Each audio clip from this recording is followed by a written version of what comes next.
Okay, we'll go ahead and get started. Don't have much intel on the injury report. I can just tell you right now that Tre'Davious is improving. We'll see where that goes over the next couple of days as we head into the week of work. So we'll go from there, and I'll update you probably more on Wednesday when I know a little bit more on where these injuries are that we do have. More minor type things, to my knowledge so far. Just don't have enough clarity on it right now. Given the dynamic of what happened yesterday, Tyler, is there anything you can elaborate regarding that? You have obviously a kicker who's a hero, and how do you manage that going forward? Manage having two kickers, and I think I know what you're saying. Is there an update on Tyler? Yeah, the update on Tyler is he's on IR, and that's where he's at, right? So, for the foreseeable future.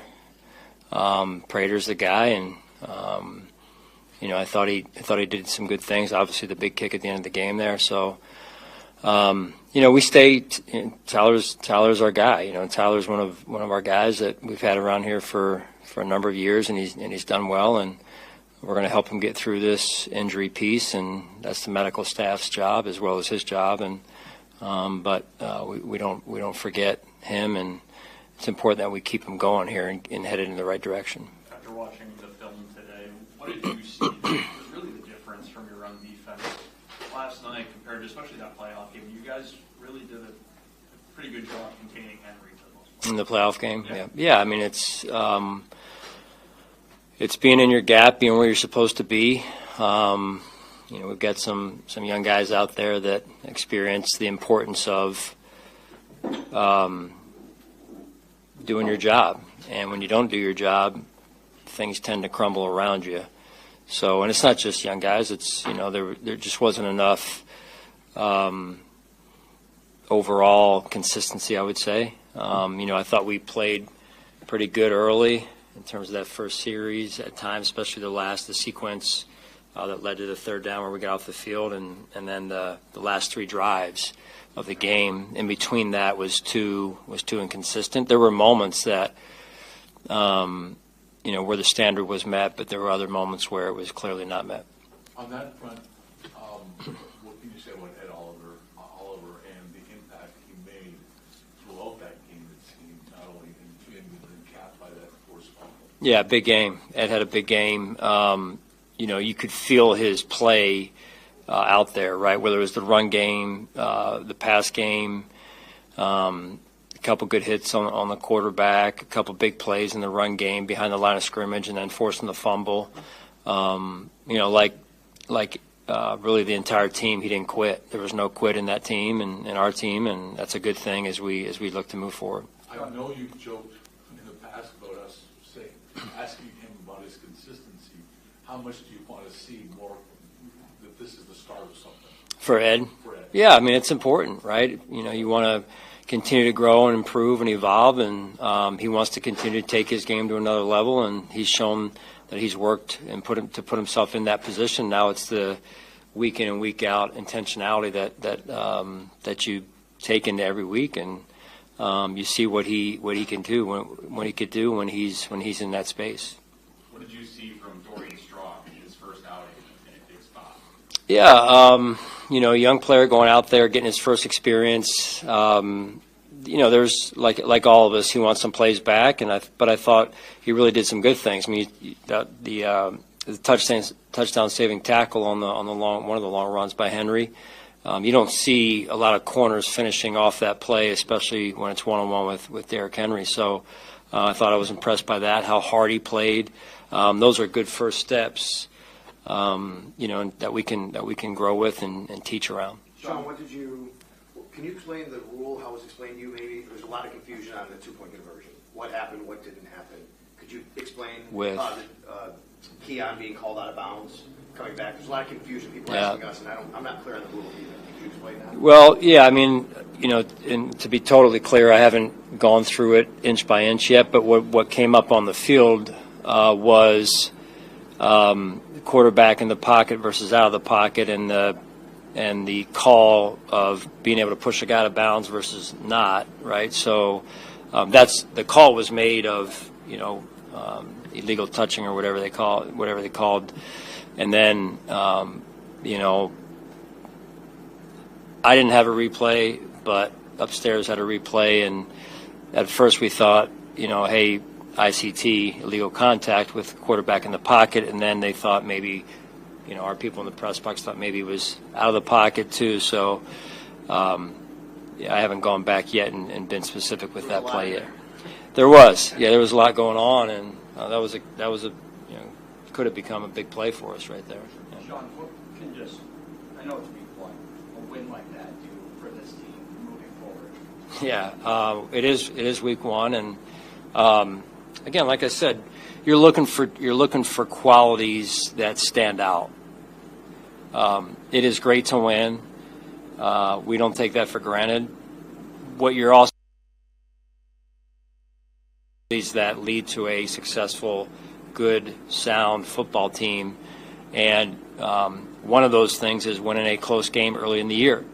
Coming back from down 15 or what have you is also important in winning those games, and building resiliency, never quitting, staying connected as a team throughout, staying present, being able to figure it out together. I think those are great early signs.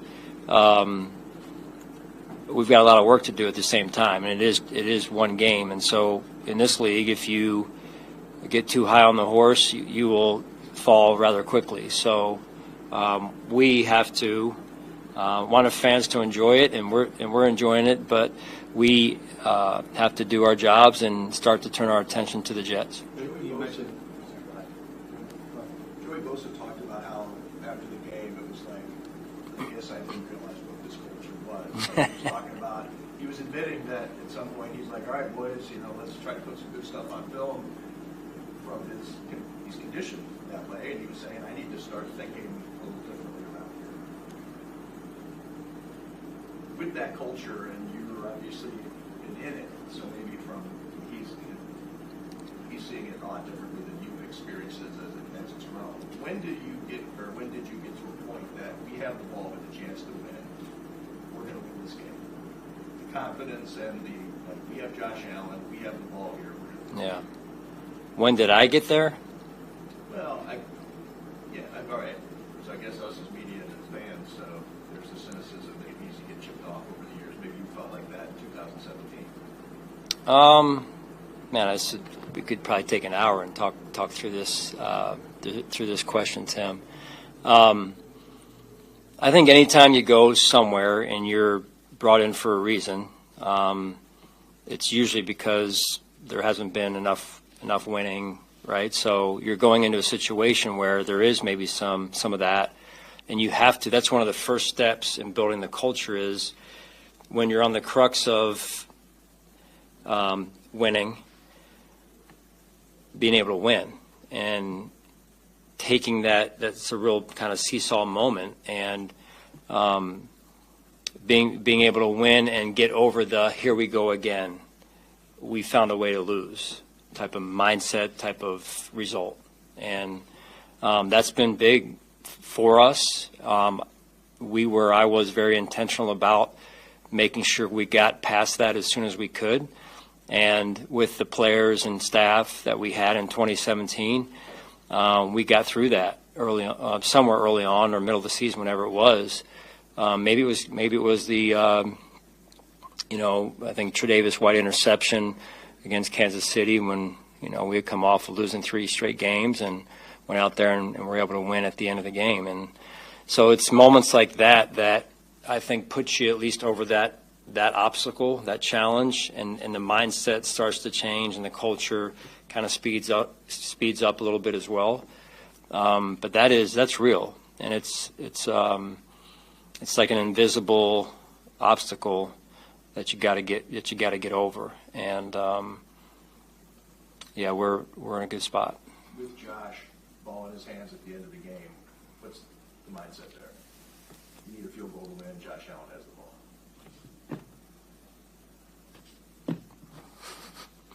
Yeah, I mean he's the best quarterback in the NFL for a reason.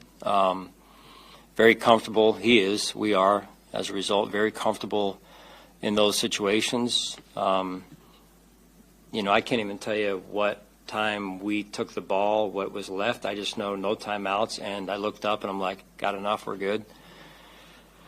We practiced those moments quite a bit, and you know, like I mentioned last night, he has been wired since he came here to want the ball in those situations. He's extremely calm and composed in those situations, and he's an extreme competitor. Like if there was extreme games, he would be like there are extreme games, but I'm saying like he would be a contestant because he loves to compete. I mean, whatever it is, the guy loves to compete, and he's really good at it, competing overall. So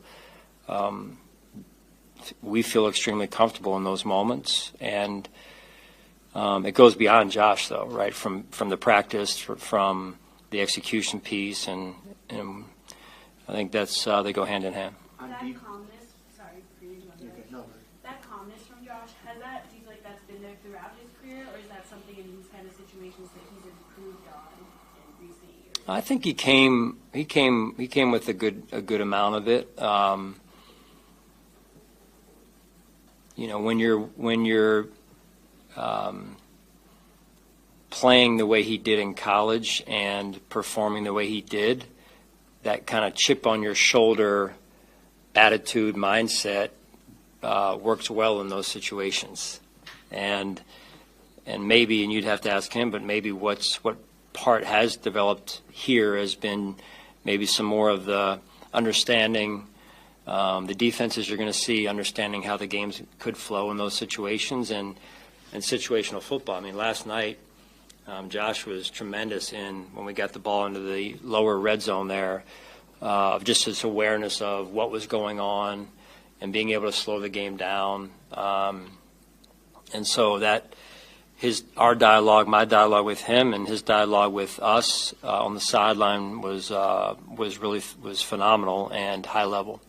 If you look at the defense, you went back, watched the tape, you probably dive into all three levels and things you want to improve on, but specifically with the safety, because we talked so much about that throughout the summer, what did you see from them, and how do you balance any concern, because you spend so much time looking for answers there, and when you come out in the first game, maybe it doesn't go well. How do you balance that moving forward in terms of, back into the question, but looking for an answer that might not be on the team right now, if that's the case? Yeah, that's I let Brandon handle that part of it. For me, it's instilling confidence and belief, reinstilling belief and confidence in the guys who were out there, and working with those guys and being fully confident in those guys. Yeah, it wasn't our best moments last night, and they know that, and you know, they are looking forward to putting in the work this week to improve, and you know, whether it's tackling,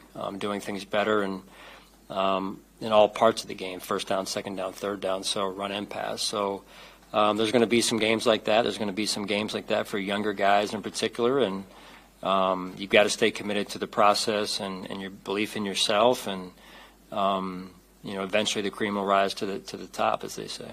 Sean, for all the support you get and give to those fans, what's your response to or reaction to what happened in that end zone where the fan, you know, kind of got into it with DeAndre Hopkins and Lamar Jackson, and I believe he's been, you know, banned from the stadium?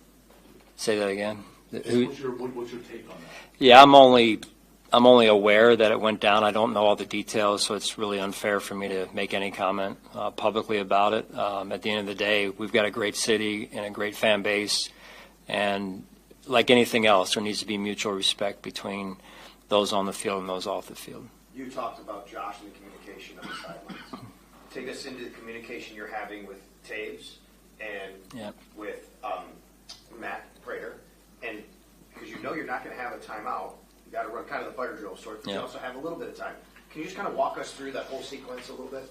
Yeah, I mean, and there's a lot of situations. It's funny that when they're, you know, managed a certain way and it works out, versus that nobody says anything, but when they don't work out, everyone's resulting, right, and saying, oh, you should have done this, should have done that. But some pretty cool moments came up last night in the game that probably aren't talked about a lot. I mean, the execution of the 2-minute drive before half, that last play, high level, right, to get the ball out of bounds the right way and get the right amount of distance that we needed, and with 1 second left. 7 seconds is tight to be able to execute that and get it done. And, again, we practiced it over and over, and the players executed. Joe made a great call.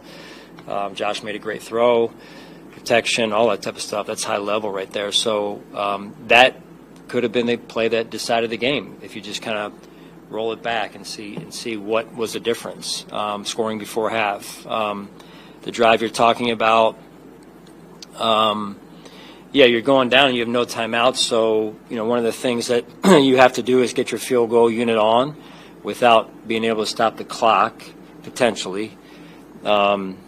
With a timeout in this case. There's other ways to stop the clock, don't get me wrong, but the way that was coming down, there was a lot of different directions that could have gone, and I think we usually kind of follow up on it, rehash it from both sides. That was a pretty interesting situation unfolding in front of our eyes right there, and it could have gone a couple different ways, which I'm fascinated by, and so not going into too much detail on that strategy-wise going forward, but we knew that we weren't able to stop the clock.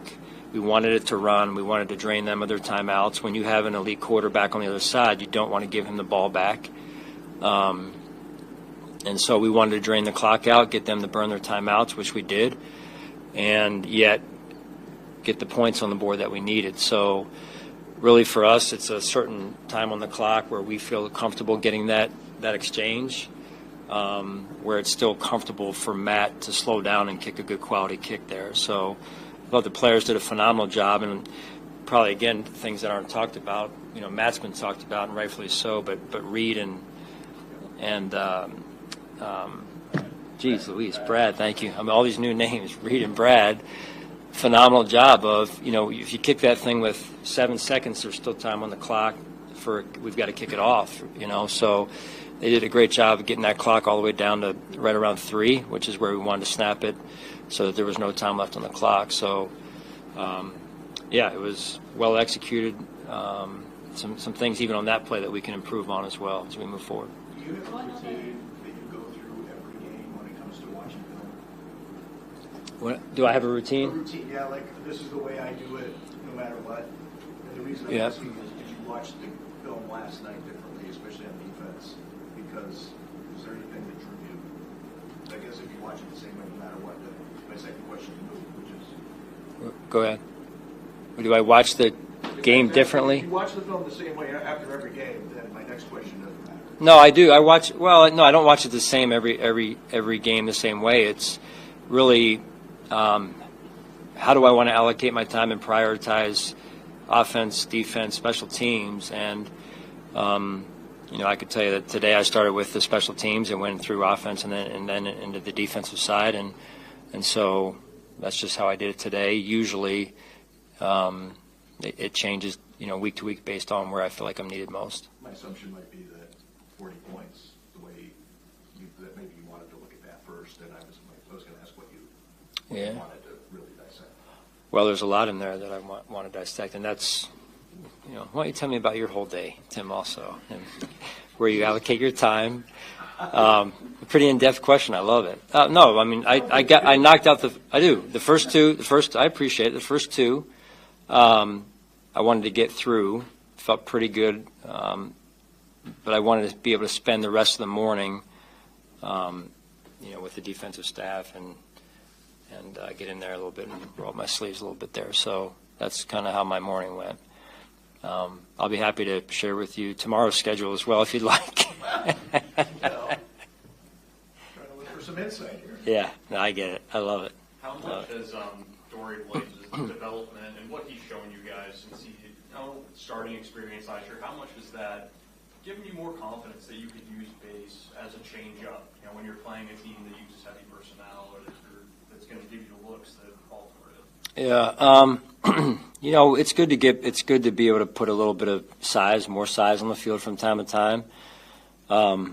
It's more tell me where, how we are health-wise, how we are game plan-wise, and situationally, what situation, may come up in the game. So I thought Dorian did some really good things last night, very physical, played fast, played hard. So it's kind of a, week-to-week type of deal there, for sure. Sean, how gratifying was it to see Keon, more so as the second half went along, just put in that type of performance after the weeks and months that we've seen him continually take those steps forward? Yeah, one of the joys of coaching, right? Watching a young player, nobody wants to watch anybody kind of go through some adversity or experience some bumps in the road, but it does build resiliency, and when you can push yourself through it through hard work and perseverance and mindset, you see the results like last night. And it may not every night, every game be like that, but he's in a really good spot, and I'm extremely proud of him. Sean, what other plays or players do you think are not being talked enough about after last night? So much happened. Yeah, no, you go back and look at it, and you're like, I almost forgot that play happened. It was early in the game, whatever it was. I mean, you look at plays.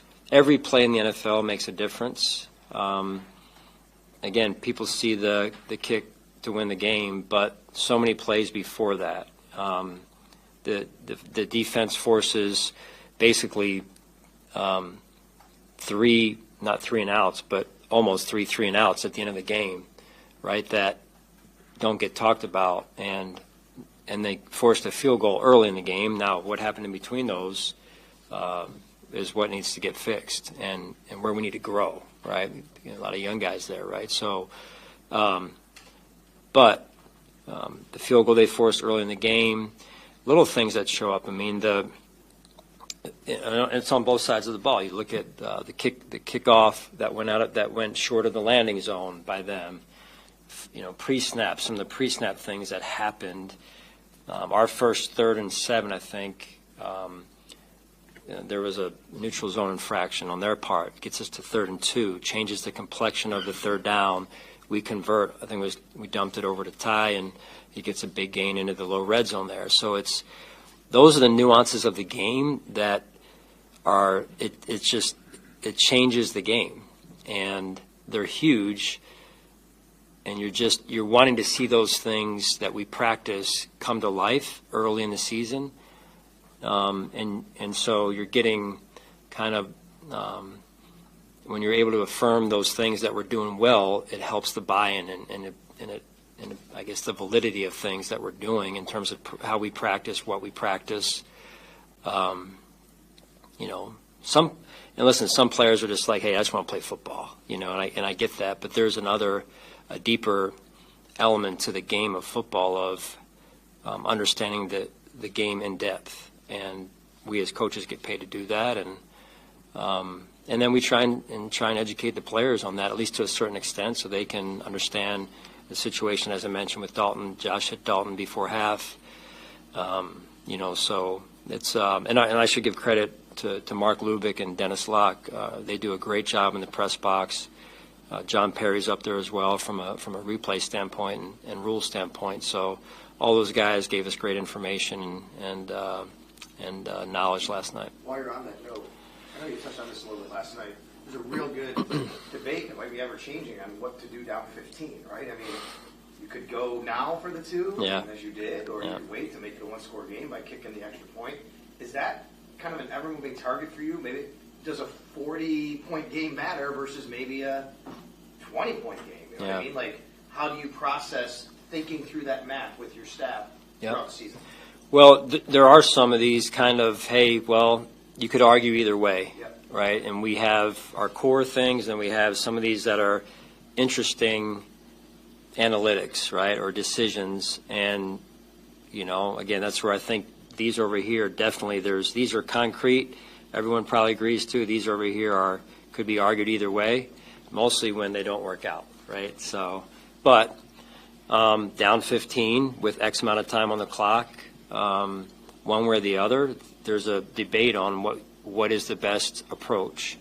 We felt like it was a high-scoring game, and we wanted to try and at least go for 2 early, so we knew if we didn't get it, what we would have to do, how we would have to play. And so that's how the game kind of trended from there on in. And then we had the opportunity to do it later in the game, and I just felt like, as I mentioned before, I wanted to see them play offense. I wanted to put the pressure on them to play offense and not potentially declare the game on that 2-point had we gone for it there, if that makes sense. So I just felt like it changed as we got closer and closer and closed the gap, and I felt like we had momentum, and momentum's, I know, not able to be measured, but somewhere it's out there, right? So it's, I think that's all the fascinating pieces of the game, and the game within the game that unfolds every week, really. Deshaun, last night you said that game was going to be one of those stories that's told for a long time. So when you finally got to the quiet moment, what kind of rolled through your mind the most? Yeah.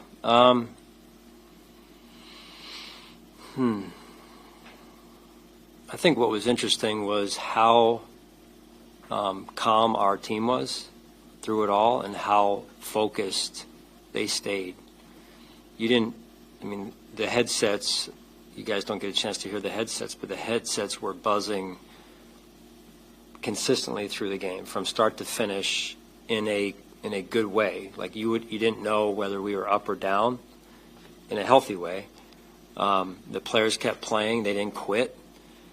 Again, that's, as a coach, those are pivotal moments early in the year, and you're trying to get, you don't want close games, but you want to be able to win one early in the year. It doesn't do everything for you, but it's a start. It's a step in the right direction.